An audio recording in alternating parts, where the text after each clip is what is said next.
அது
குகை இருந்தது. அந்த குகையில் உள்ள என்னுடைய அனைத்து விலங்குகளும் மிகவும் பயப்படும். அதற்குள் ஒரு அலறல் கேட்டுக்கொண்டே இருக்கும். அந்த வழியாக போகும் விலங்குகளை பயந்து ஓடிப் போய்விடும். அதற்குள் ஒளிரும் ஒரு மந்திரக் கல் பாதுகாப்பாக இருக்கும். அந்த கல்லின் உள்ள மந்திர ஒளி குகை முழுவதும் பரவுகிறது. அந்த ஒளியால்தான் நீர்வீழ்ச்சி எப்போதும் ஓடியது. அந்த நீரின் விலங்குகள் அறிந்து மகிழ்ச்சியாக இருக்கும். அங்கு இருக்கும் விலங்குகள் மாயப் பறவைகள். இந்த நீர்வீழ்ச்சியை நம்பிதான் இருக்கிறது. தொலைவிலிருந்து மந்திரமலை பேராசை கொண்ட ஒரு மந்திர அரசி வாழ்ந்தாள். ஒரு நாள் அவளுக்கு இந்த மந்திரக் கல்லை பற்றி அறிந்தாள். அந்த கல் எனக்கு கிடைத்தால் இந்த உலகமே எனக்கு அடிமை. ஒரு புயல் மழை, கருமேகங்கள் சூழ, மின்னல்கள் மின்ன, அரசி காட்டுக்குள் வந்து அந்த மந்திரக் கல்லை திருடி சென்றாள். உடனே காடு முழுவதும் இருட்டாகியது. அந்த மந்திரக் கல்லை எடுத்தவுடன் அருகில் இருந்த நீர்வீழ்ச்சி மெல்ல மெல்ல குறையத் தொடங்கியது. மரங்கள் வாடி போனது. விலங்குகள் பயந்தன. வெறும் பதட்டம், பயம் காடு முழுவதும் பரவியது. விக்கி, இங்க பாருடா, எப்படி இருக்கு காடு சுத்தி. ரொம்ப அமானுஷ்யமா நடக்குது. எப்போதும் இல்லாம இப்போ ரொம்ப வித்தியாசமா இருக்கு. மரங்கள்லாம் வாடி போகுது, நீர்வீழ்ச்சி கூட குறையுது. பயந்துகிட்டே இருந்தா நம்ம காட்டை நம்மளால காப்பாற்ற முடியாது. இந்த காட்டில் என்ன எல்லாம் நடக்குது நம்ம கண்டுபிடிச்சாதான் நம்ம காட்டை காப்பாற்ற முடியும். வாடா, நாம போய் இந்த காட்டை மீட்டெடுப்போம். இந்த காட்டின் நிலையைக் கண்டு அனைத்து விலங்குகளும் பயந்து ஓடுகிறது. அப்பொழுது ஒரு இடத்தில் அனைத்து விலங்குகள் கூடி ஒன்றாய் பேசத் தொடங்கியது. நம்ம காட்டுல உயிர் சக்தி அடங்கிய அற்புத கல்லை யாரோ திருடிட்டாங்க. அது உங்களுக்கு யாருக்காவது தெரியுமா? ஐயோ, நம்ம காட்டுல என்ன நடக்க போகுதுன்னே தெரியல.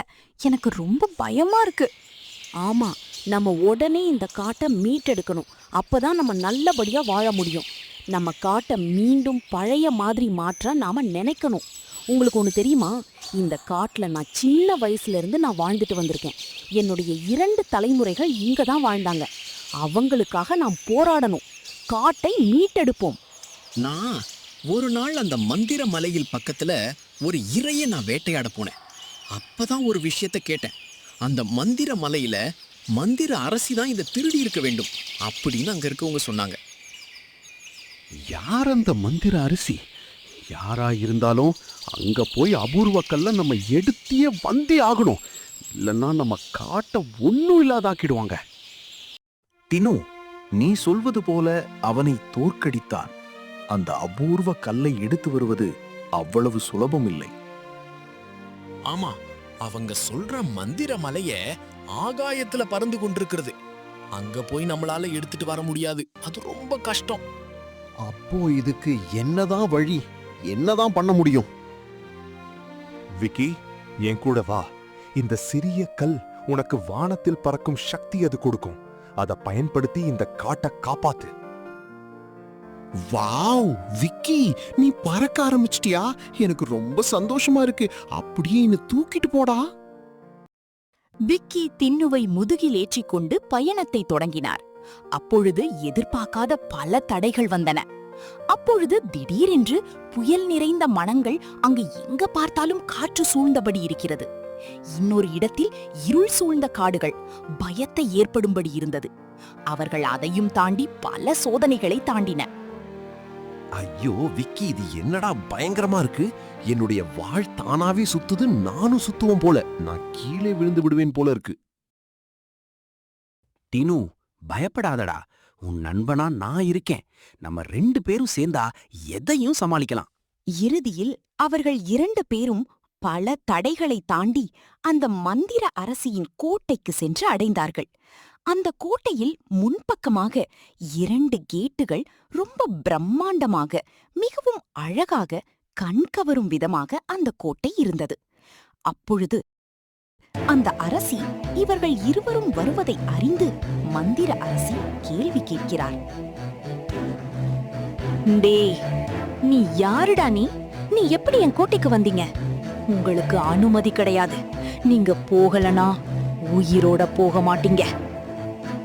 இப்படி இருவரும் பேசிக் கொண்டிருக்கையில் அங்கு ஒரு நிஜமான அமைதி நிலவுகிறது. அங்கு காற்று கூட மிகவும் அமைதியானது. அந்த பிரம்மாண்ட கோட்டையை எங்கு பார்த்தாலும் பல வண்ணங்களால், ஒளியால் ஜொலிக்கின்றன. இப்படியே ராணியும் இவர்கள் பேசிக்கொண்டு இருக்கையில் திடீரென்று ஒரு சத்தம். அது யாரென்று பார்த்தால் அது தைரியமான ஒரு குரலாக கேட்டது. அந்த குரலை கேட்டால் ஒரு கம்பீரமாக இருந்தது. விக்கி பேசத் தொடங்கினார். இங்க பாரு, நீ திருடி வந்த மந்திர கல்லு உனக்கு சொந்தமானது கிடையாது. அது என் காட்டுக்கு சொந்தமானது. அதை நம்பிதான் என் காட்டுல இருப்பவர்கள் எல்லாரும் செழிப்பா வாழ்றாங்க. அதை ஒழுங்கா நீ கொடுத்துடு. உன்னோட சுயநலத்துக்காக இந்த கல்லை நீ எடுத்துட்டு போயிட்ட. அது என் காட்டுக்கு சொந்தமானது. நாங்க அந்த காட்டுல இருந்து வரோம். ஒழுங்கா அந்த அபூர்வ கல்லை திரும்ப கொடுத்து விடு. உனக்கு எந்த பிரச்சனையே கிடையாது. இந்த சக்தி இனிமேல் எனக்குதான். இந்த கல்ல வைத்து, இந்த சக்திய வைத்து நான் இந்த உலகத்தையே ஆளப் போறேன். என்னை தடுக்க யாராலும் முடியாது. அப்படியே முயன்றால் அவங்கள அடியோடு அழித்து விடுவேன். இந்த சக்தி உனக்கு பேராசையா இல்லையா? எங்க காட்டுல இருக்கிற உயிருக்கெல்லாம் நான் தான் காப்பாத்தணும். நீ சரியா சொன்ன விக்கி. ஏ அரசி, நீ அந்த அபூர்வ கல்லை திரும்ப கொடு. நான் உனக்கு வாழைப்பழம் தரேன். சின்னு, என்ன பார்த்தா லூசு மாதிரி இருக்கா என்று ராணி கேட்க இருவர்களுக்கும் போர் மூண்டது. இருவரும் மிகவும் சண்டை நடந்தது. அங்கு என்ன நடப்பது என்று தெரியவில்லை.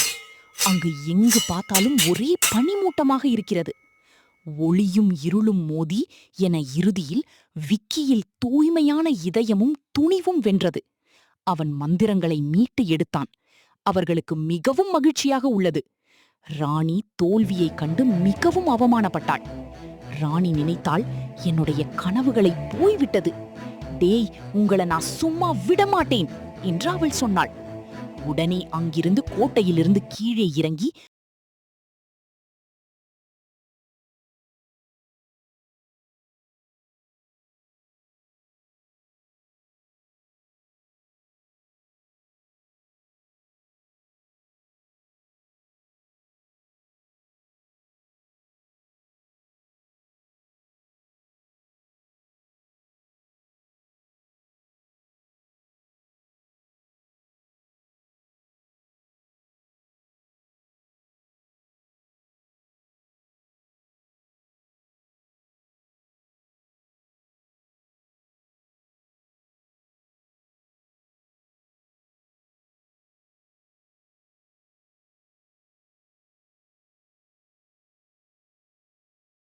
வாழ்ந்து வந்தனர்.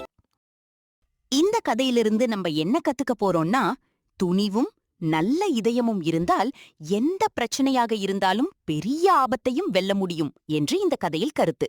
நண்பர்களே, இந்த கதையை உங்களுக்கு பிடித்திருந்தால் கமெண்டில் கண்டினியூ அப்படின்னு கமெண்ட் போடுங்க. லைக் பண்ணுங்க, சப்ஸ்கிரைப் பண்ணுங்க, ஷேர் பண்ணுங்க. நான் மீண்டும் வருகிறேன். இந்த டின்னு விக்கி விடை பெறுகிறான்.